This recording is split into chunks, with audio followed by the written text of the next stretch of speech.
want to circle back a bit to an issue you brought up when we were talking about the Fourth of July weekend, and it's gun violence. And I really wanted to know if you had seen any issues related to in the law enforcement community in your state.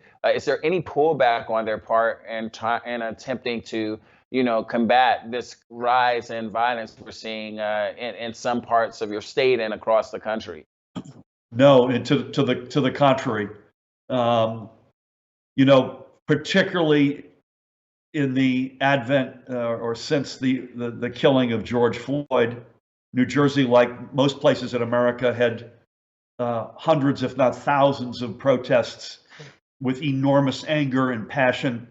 And I'm proud to say, with very few exceptions, they were peaceful.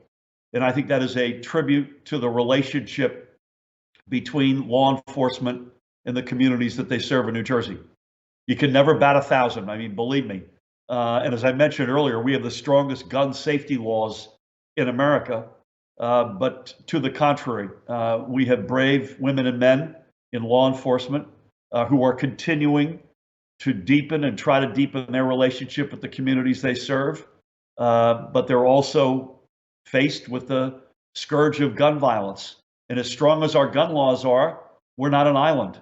And we have too many crime guns that still come into New Jersey. And that is a huge frustration for law enforcement, rightfully so.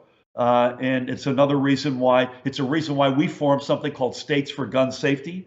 So we've got a coalition of states trying to coordinate and work together and research on gun safety. But it's also why we need federal gun safety laws. And I pray that Congress can get there. I know this president will sign any gun safety laws that come his way.